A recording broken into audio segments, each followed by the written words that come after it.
students, my name is Arjun Aspar. Once again, warm welcome and good morning students. Let's say बेटा आपके यहाँ पर lecture 6 complete हो चुके हैं जिसमें हमने टोटली 3D में स्पेस में स्ट्रेट लाइन के बारे में डिस्कस किया। आज हम डिस्कस करेंगे प्लेन को लेकर।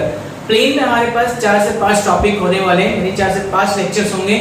उन 4 से 5 लेक्चर्स में आपकी पूरी 3D कंप्लीट हो जाएगी। ओके, तो समझते हैं आज प्लेन के बारे में। देखिए क्या है, what is the meaning of plane. Plane क्या है? देखिए प्लेन का मतलब होता है एक सरफेस। प्लेन क्या होता है? एक सरफेस होता है, ठीक है ना। प्लेन क्या है? सरफेस है। और इस सरफेस में यदि कोई दो लाइन को ज्वाइन करने वाली लाइन, हमेशा ध्यान रखना है कि वो प्लेन के अंदर होती है, ठीक है ना। दो पॉइंट को ज्वाइन करने वाली लाइन को क्या है? प्लेन के अंदर है। ओके, और ये लाइनें क्या होती है? हमेशा ध्यान रखिए, एक स्ट्रेट लाइन जो इस प्लेन पे क्या होती है? परपेंडिकुलर होती है। एक स्ट्रेट लाइन क्या होगी? इस प्लेन पर क्या होती है? परपेंडिकुलर होती है। और इस परपेंडिकुलर लाइन को ही आप कॉल करते हैं नॉर्मल।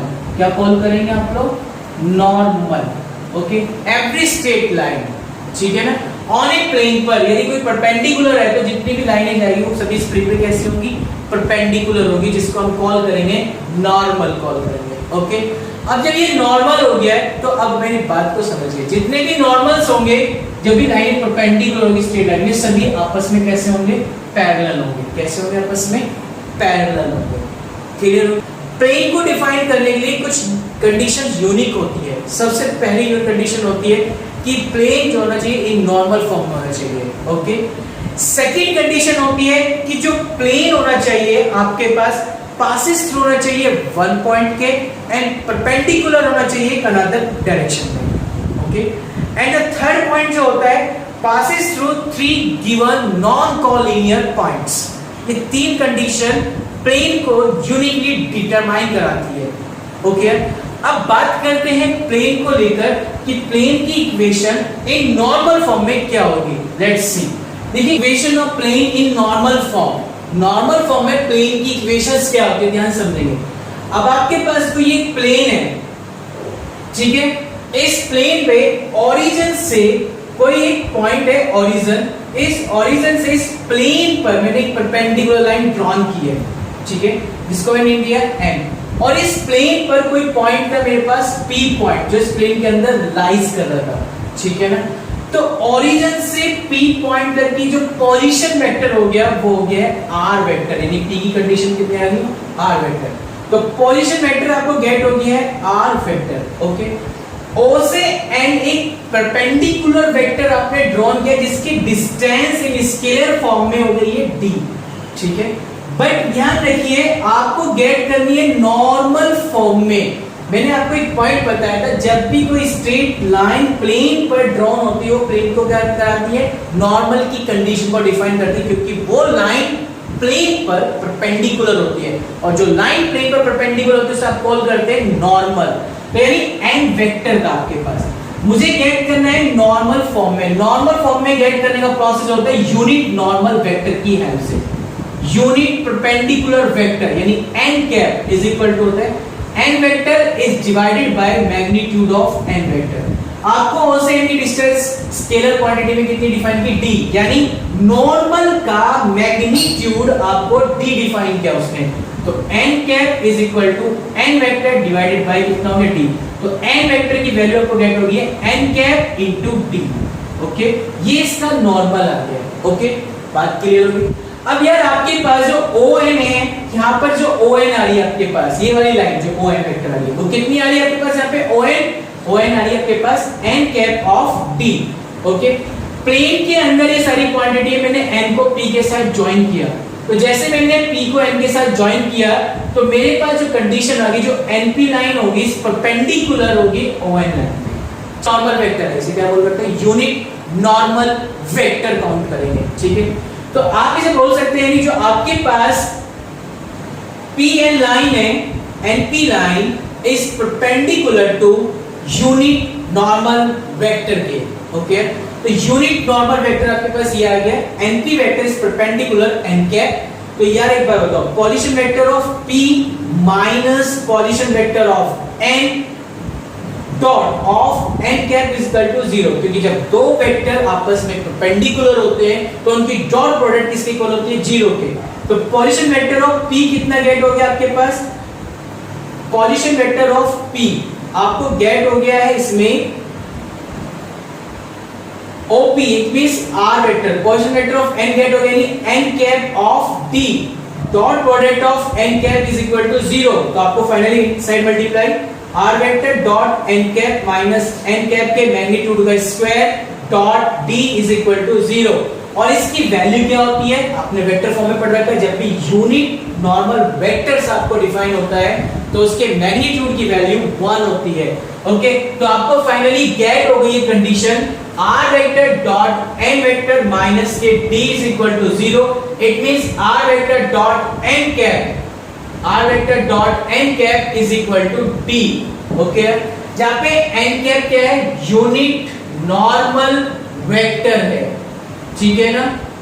और जो d है perpendicular distance from the origin. इसके बाद ध्यान रखेंगे, यदि आपको प्लेन की इक्वेशन बतानी है नॉर्मल फॉर्म में तो फॉर्मूला अप्लाई करेंगे r vector dot n cap is equal to d। Okay, by chance आपको इसकी कार्टेशियन फॉर्म बतानी है, ये कौन सी फॉर्म थी आपके पास, वेक्टर फॉर्म। अब आपको इसे बतानी हो इन कार्टेशियन फॉर्म में, तो यदि आपके पास वेक्टर फॉर्म, ये अब आपके पास आने वाली कार्टेशियन फॉर्म। कार्टेशियन फॉर्म समझते हैं, मैं क्या करने वाला हूं, उसमें लेट करने वाला हूं, जो मेरे पास r वेक्टर है उसको मैं यूज करूंगा xi plus yj plus zk, और जो यूनिट नॉर्मल वेक्टर है मेरे पास, इट मींस n कैप को यूज करूंगा मैं li plus nj plus nk, यानी dc's की फॉर्म में। यूनिट नॉर्मल वेक्टर डिफाइन होते हैं आपके यहाँ पर डीसीस की फॉर्म में, और नॉर्मल वेक्टर को डिफाइन करते हैं डीआरस की फॉर्म में, ए बी सी की फॉर्म में। क्लियर, तो यानी अब आप एक बताइए, तो R vector dot N cap is equal to D, vector form में पता था आपको, तो R vector dot N cap दोनों की प्रोडक्ट करें तो गेट हो गया lx plus my plus nz is equal to d, which is required equation of plane in Cartesian form. Okay, this is equation in vector form, plane की normal form में condition get होगी। Okay, अब बात करते हैं यदि आपको unit normal vector ना गिवन करता है, ओनली केवल नॉर्मल वेक्टर डिफाइन करता है, तो आप कैसे इक्वेशन ऑफ प्लेन गेट करेंगे। Let's see, pause the video and click the screenshot. Okay यार, अब बात करते हैं यदि आपको नॉर्मल वेक्टर डिफाइन किया हुआ हो तो आप कैसे फाइंड करेंगे इक्वेशन ऑफ प्लेन को। लेट्स सी, देखिए यार, आपके पास ध्यान रखेंगे R vector equations of plane, R vector dot N vector is equal to D. जो ये एन वेक्टर है, this is a normal vector है, ये कैसा वेक्टर है, normal, it means perpendicular vector. Plane पर जो लाइन परपेंडिकुलर होती है आप उसे कॉल करते हैं नॉर्मल वेक्टर को। ओके, अब ये जो d है ना, बस इस d का पॉइंट समझ लो, ये d है perpendicular distance from the other point. ये ध्यान रखना, ओरिजिन से नहीं होगी, डज नॉट ओरिजिन, ठीक है ना। ये ओरिजिन से डिस्टेंस नहीं होगी, perpendicular distance from the origin से नहीं होगी, d क्या होगी, बल्कि फ्रॉम द अदर पॉइंट से होगी। तो मैं आई होगी बात है कि जब मैं इक्वेशन ऑफ प्लेन गेट करूंगा, यदि मुझे पेपर वाले ने पूछा कि find the equation of plane in normal form, तो मैं डिफाइन करूंगा r vector dot n cap is equal to d।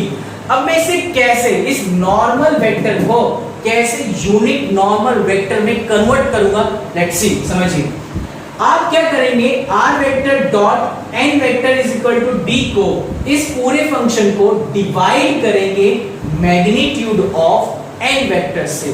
कर दीजिए सबको, मैग्नीट्यूड ऑफ n वेक्टर से divide, magnitude of n vector से डिवाइड, तो ये जो फाइनली गेट हो जाएगा, ये गेट हो जाएगा r vector dot n cap is equal to d upon magnitude of n vector. This is a required equation of plane in normal form. Reason यहाँ पे n cap is a unit normal vector and d upon magnitude of n vector is a perpendicular distance from the origin. Clear होगी यहाँ तक बातें यार। अब ये condition भी आपको get in vector form, okay यार। अब बात करेंगे इन कार्टेशियन फॉर्म में यार, किसमें डिस्कस करेंगे, कार्टेशियन फॉर्म में। या समझिए कार्टेशियन फॉर्म में क्या होगा, आपके पास ध्यान रखना, आपके पास एक नॉर्मल वेक्टर होता है, इस नॉर्मल वेक्टर के हमेशा ध्यान रखेंगे आप डीआरस लेते हैं हम लोग, क्या लेते हैं, डीआरस। और डीआरस क्या होते हैं आपके पास, a, b, c, ओके। तो आपके पास जो कंडीशन हो जाएगी इन कार्टेशियन फॉर्म, वो क्या हो जाएगी, आपको पता है कि जो r वेक्टर होता है वो होता है xi plus yj plus zk, and आपके पास जो नॉर्मल वेक्टर n वेक्टर हो गया वो हो गया ai प्लस bj प्लस के ck। तो आपके पास फॉर्मूला था r vector dot n vector is equal to d, इस फॉर्म में फिट कीजिए तो कितना हो गया, ax plus by plus cz is equal to d। तो नॉर्मल फॉर्म में कन्वर्ट करने के लिए आपको क्या करना होगा, क्योंकि इसमें जो डिस्टेंस है ना, ये does not from the origin, ये ओरिजिन से नहीं होती। क्लियर होगी बातें, ये किसी से अनदर पॉइंट्स होगी, बट ये ओरिजिन से परपेंडिकुलर डिस्टेंस नहीं होगी। क्लियर होगी यहाँ पे बातें। तो ये आपके पास एक इक्वेशन ऑफ प्लेन आ गई, ax plus by plus cz is equal to d। अब मुझे इसी इक्वेशन को प्लेन की नॉर्मल फॉर्म में कन्वर्ट करना है, तो मैं कैसे करूंगा, इस पूरे प्लेन को डिवाइड करूंगा root a square plus b square plus c square से। तो जैसे ही आप डिवाइड करेंगे तो आपके पास कंडीशन आ जाएगी a upon root a square plus b square plus c square of x plus b upon root a square plus b square plus c square of y plus c upon root a square plus b square plus c square of z is equal to d upon root a square plus b square plus c square. तो इस तरीके से आप लोग इस equation को, जिसमें n vector एक नॉर्मल वेक्टर डिफाइन कर रखा हो, तो आप प्लेन की इक्वेशन को नॉर्मल फॉर्म में कैसे कन्वर्ट करेंगे, तो इस टाइप से कन्वर्ट करेंगे। ओके यार, क्लियर होगी बातें। तो जब भी आपसे equation of plane in normal form में पूछता है तो ध्यान रखना यूनिट नॉर्मल वेक्टर का हमें यूज करना होता है, यानी एन कैप का यूज करना होगा, और जो डिस्टेंस होनी चाहिए वो perpendicular distance from the origin होना चाहिए। Okay, pause the video and click the screenshot. Okay यार, इस कॉन्सेप्ट को समझते हैं एग्जांपल की हेल्प से। देखिए ध्यान से, find the equation of the plane which is at a distance of 4 upon root 5 from the origin and its normal vector from the origin is this। आपको इसमें एक परपेंडिकुलर डिस्टेंस डिफाइन की है from the origin 4 upon root 5, but उसने define किया है normal vector, unit normal vector लिखा है। क्या था उसने, नॉर्मल वेक्टर। नॉर्मल वेक्टर को डिफाइन करते हैं एन वेक्टर से। एन वेक्टर डिफाइन किया उसने 3i माइनस के 4j प्लस के 5k। ओके, तो आपको क्या फाइंड करनी है, equations of plane in normal form. तो बताइए क्या होगी, क्योंकि आपसे find the equation of plane पूछी है, तो जाहिर सी बात है अभी हमने एक ही कॉन्सेप्ट अभी रीड किया है। वो कॉन्सेप्ट क्या है, केवल प्लेन की इक्वेशन इन नॉर्मल फॉर्म में। तो क्या होती है, r vector dot n cap is equal to d। तो सबसे पहले टारगेट हो गया n कैप को गेट करना, और n कैप कैसे गेट होगा, आपको पता है कि r vector dot n vector is divided by magnitude of n vector is equal to d। आपके पास r vector dot n vector आपको डिफाइन किया, उसमें नॉर्मल वेक्टर 3i माइनस के 4j प्लस के 5k is divided by magnitude of n vector, और इस vector का मैग्नीट्यूड फाइंड कर लीजिए। बताइए कितना गेट हो गया इस वेक्टर का मैग्नीट्यूड, 3 का स्क्वायर 9, 4 का स्क्वायर 16, 5 का स्क्वायर 25। इट मींस कितना गेट हो गया आपके पास, 16, 9, 25, 25, 50, 15, इट मींस 5 रूट 2। तो यहाँ पे आप लिख सकते हैं 5 root 2 is equal to perpendicular distance from the origin. Origin से कितनी गिवन की इसने आपको, 4 अपॉन रूट 5। ओके, कैलकुलेट कीजिए इसको दिस साइड ले रही है। तो r vector dot 3i minus के 4j प्लस के 5k is equal to 4 5 20 √2 divided by √5। आपको पता है कि रूट में कभी भी वैल्यू नहीं हो सकती, तो ऊपर नीचे मल्टीप्लाई कर दीजिए। तो 20 √2 इंटू √5 डिवाइड बाय 5, तो आप इसे कैंसिल कर लीजिए। 5 4 20, इट मींस 4√10। तो आज की बात ध्यान रखेंगे, जो equation of plane in normal form में आपको गेट हुई है, जिसमें n वेक्टर नॉर्मल डिफाइंड था और d डिफाइंड था perpendicular distance from the origin, वो फॉर्मूला हो गया आपके पास r vector dot equation 3i minus 4j plus के 5k is equal to 4√10. This is required your equation in normal form. Let's see next example, एक और समझते हैं क्या लिखा है। Find the equations of a plane which is at a distance of 6 units from the origin. Origin से distance दे दी है, it means d define कर दिया। d कितना define कर दिया उसने? 6 from the origin से। And which has a normal with direction ratio. आपको पता है जो नॉर्मल वेक्टर होता है वो डायरेक्शन रेशियो इसको डिफाइन करेगा, जो यूनिट नॉर्मल वेक्टर होगा वो डीसीज को डिफाइन करेगा। ओके, तो यार अब आप एक बताइए, आपको नॉर्मल वेक्टर दिए हैं, डीआरस दिए उसने। DRs it means A B C define कर 2, -1, -2। यहां से डीसीज गेट कर लीजिए।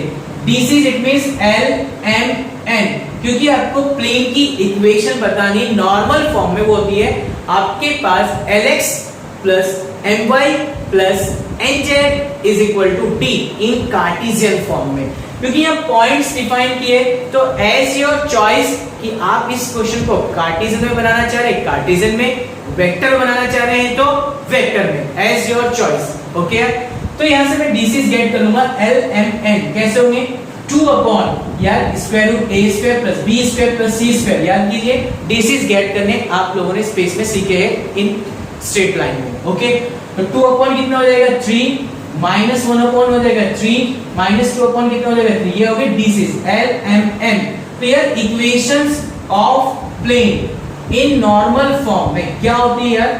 आपके पास होती है Lx plus My plus Nz is equal to D। Lx, L की वैल्यू होगी 2/3 ऑफ x, M की वैल्यू होगी -1/3 ऑफ y, Z की वैल्यू होगी -2/3 of Z is equal to D।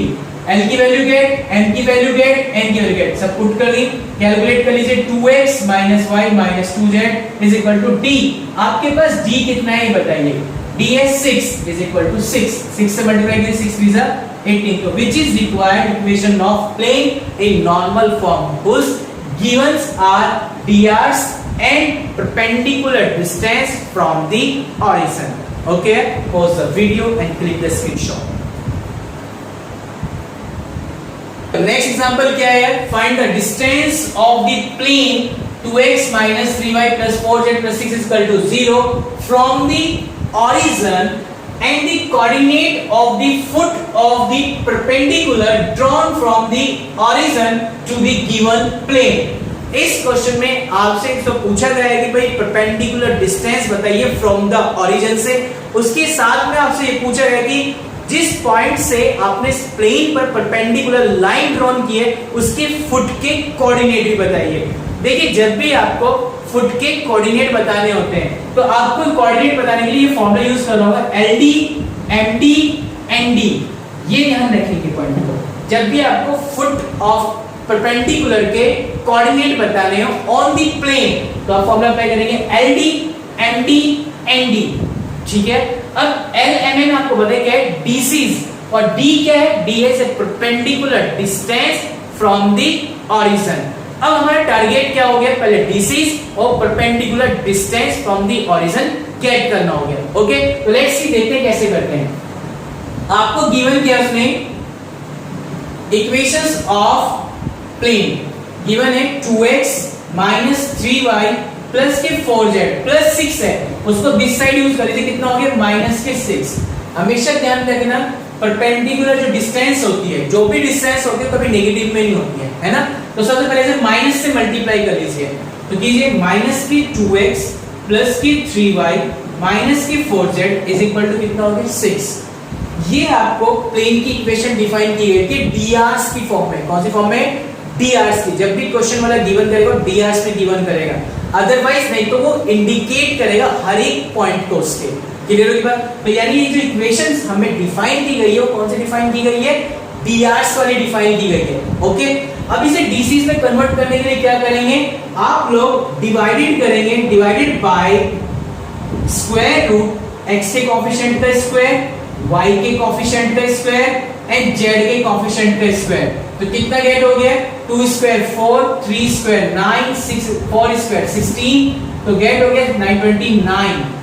अब इसे पूरे को 29 से डिवाइड कर दीजिए स्क्वायर रूट से, तो -2 upon root 29x plus 3 upon root 29y minus के 4 upon root 29 of z is equal to 6 upon root 29। Okay, यदि मैं इसे कंपेयरिंग करूं तो ये lx plus my plus nz is equal to d हो गया। यानी ये perpendicular distance from the origin get होगी 6 अपॉन रूट 29 और आपको L गेट हो गया यहां से -2 अपॉन रूट 29, M गेट हो गया आपको यहां से 3 अपॉन रूट 29, आपको N गेट हो गया -4 अपॉन रूट 29। अब आपको क्या गेट करा था? Perpendicular distance from the origin, वो आप गेट कर चुके हैं। और क्या गेट करा था? फुट ऑफ परपेंडिकुलर के कोऑर्डिनेट। अब आप ही को मैंने बताया कि जो फुट ऑफ परपेंडिकुलर के आपको कोऑर्डिनेट चाहिए होते हैं तो उसकी वैल्यू होती है LD, MD, ND। LD L ये ना D है, दोनों की प्रोडक्ट कर दीजिए -12 अपॉन 29, MD कर दीजिए प्रोडक्ट कितना आ गया 18 अपॉन 29, ND -24 अपॉन 29। तो देखा आपने इसके फुट ऑफ परपेंडिकुलर के कोऑर्डिनेट गेट कर लिए on the plane. Okay, pause the video and click the screenshot.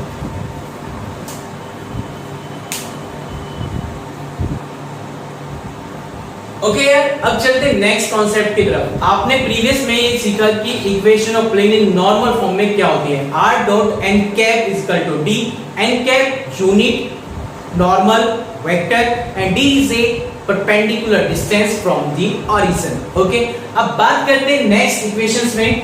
आपको फाइंड करनी है उस प्लेन की इक्वेशन जिस पर जो प्लेन है उसमें गिवन हो वेक्टर जो उस प्लेन पर क्या हो रहा हो? परपेंडिकुलर हो और वो प्लेन एक पॉइंट से पासिंग थ्रू हो रहा हो। इक्वेशन ऑफ प्लेन क्या होती है लेट्स से समझते हैं। देखिए क्या लिखा हुआ है आपके पास उसने एक प्लेन दिया हुआ है, ठीक है? उस प्लेन में आपको करना क्या है? आपका जो प्लेन है ये एक ओरिजिन की कंडीशन है जो डिफाइन करी है। इस ओरिजिन से ये प्लेन मेरा एक पॉइंट से पासिंग थ्रू है जिसका मैंने लिख दिया a, जिसको मैंने बोला a वेक्टर ओरिजिन से। ये प्लेन समझ में आ रही होगा? ये जो मेरा प्लेन था इस पॉइंट से पासिंग थ्रू हो रहा था, ठीक है? ऑब्वियसली इसका कोई ना कोई पोजीशन वेक्टर होगा। मैंने कहा कोई एक r है मेरे पास, r यानी p पॉइंट है, एक कोई p पॉइंट है जिसका ओरिजिन से पोजीशन वेक्टर है r वेक्टर, ठीक है? तो अब आपने क्या किया? इन दोनों को आपस में ज्वाइन किया है। तो कह रहे हैं ओरिजिन से इस प्लेन पर एक परपेंडिकुलर लाइन ड्रॉन होनी है क्योंकि उसमें वेक्टर गिवन क्या हुआ है? ये रहा गिवन है perpendicular to a given vector, यानी इस प्लेन पर एक परपेंडिकुलर लाइन ड्रॉन की जा रही होगी। आपने क्या किया? इस प्लेन पर परपेंडिकुलर ड्रॉन कर दी ड्रॉन। ओके, अब आप मुझे एक बात बताइए, जिसकी आपने परपेंडिकुलर लाइन ड्रॉन की ना, जो भी परपेंडिकुलर लाइन ड्रॉन होती है ऑन ए प्लेन वो होता है नॉर्मल वेक्टर। उसे क्या डिफाइन करते हैं आप लोग? नॉर्मल वेक्टर डिफाइन करते हैं। ओके, तो ये आपके पास आ गया नॉर्मल वेक्टर। जब ये नॉर्मल वेक्टर आ गया तो अब आप क्या करने वाले हैं? ध्यान समझिए। तो जिसमें AP वेक्टर होगा is perpendicular of normal vector. Okay, अब AP वेक्टर में कंडीशन क्या होगी? AP वेक्टर का मतलब AP vector dot of n vector is equal to 0, क्योंकि जब दो वेक्टर आपस में परपेंडिकुलर होते हैं तो उनकी डॉट प्रोडक्ट 0 के इक्वल होती है। ओके, तो यानी AP वेक्टर क्या लिख सकता हूं? Position vector of P minus position vector of A, position vector of P minus position vector of A dot n vector is equal to 0। Okay, clear हुआ? पोजीशन वेक्टर ऑफ P कितना है? R vector. Position vector of A कितना है आपके पास? A vector dot कितना हो गया? n vector is equal to 0। Is that clear? समझ गए? नहीं समझे? ओके, तो r vector minus a vector dot n vector is equal to किसका हो गया? 0 के। तो इसकी inside multiply r vector dot n vector is equal to a vector dot n in a vector form. ये कौन सी फॉर्म आई आपके पास? Vector form आ गई है, ठीक है? जहां पे आपको पता लगे जो n वेक्टर है वो तो है आपके पास perpendicular vector on the plane, ठीक है? और जो a वेक्टर है वो है पासिंग थ्रू पॉइंट। ओके अब बात करते हैं कार्टेशियन फॉर्म।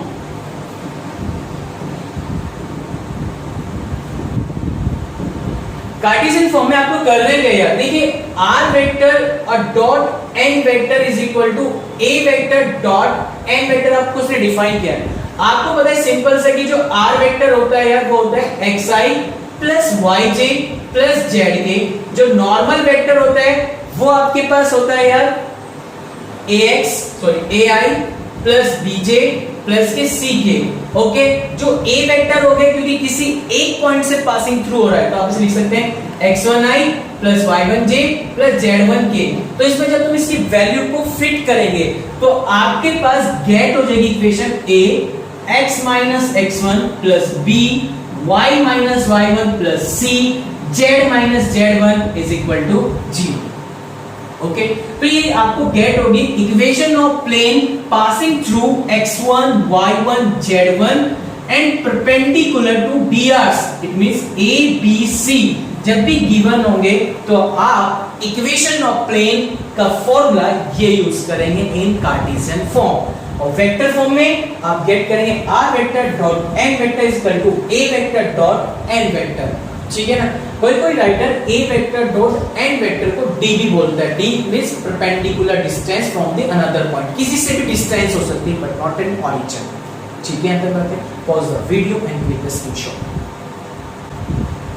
ओके चलते हैं नेक्स्ट क्वेश्चंस की तरफ। ओके चलते हैं तो देखते हैं क्या है कि जो प्लेन किस पॉइंट से पासिंग थ्रू हो रहा है a वेक्टर से, तो उसे हम बोलेंगे a vector is equal to कितना आ गया 2i माइनस के j प्लस के k and b vector sorry normal vector means perpendicular vector on the plane 4i plus के 2j माइनस के 3k।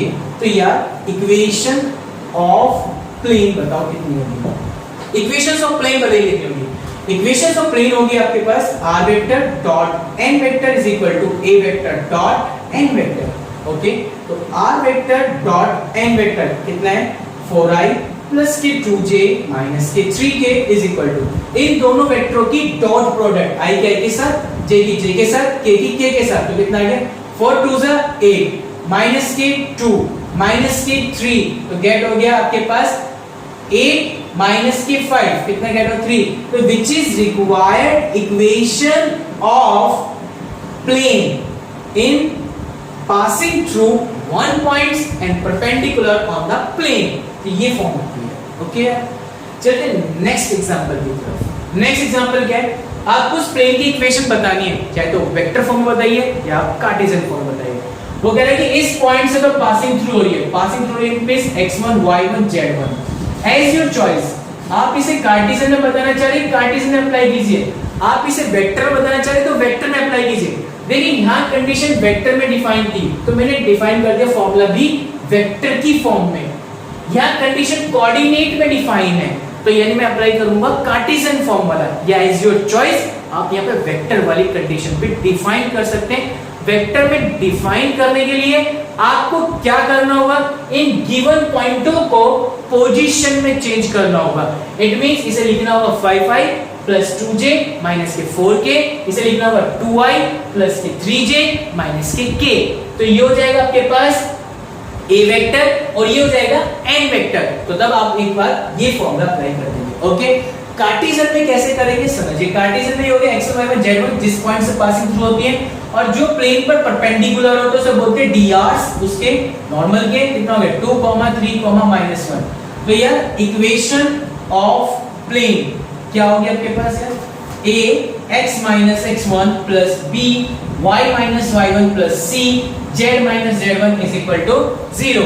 a की वैल्यू कितनी है आपके पास 2, x माइनस x1 की वैल्यू कितनी है 5, b की वैल्यू है 3, y माइनस y1 कितना आपके पास हो गया यार y1 2 प्लस c की वैल्यू है -1, z माइनस z1 कितना हो गया माइनस, तो minus minus plus 4 inside multiply 2x minus 10 plus 3y minus 6 minus z minus 4 is equal to 0। तो आपके पास गेट हो गया 2x plus 3y minus z is equal to देखिए -10 माइनस 6 माइनस के 16 माइनस 16 माइनस 4 माइनस के 20 minus 20 को this side तो प्लस के 20 which is required equations of plane in Cartesian form whose given passing through a one point and perpendicular on the plane. Okay, pause the video and click the screenshot.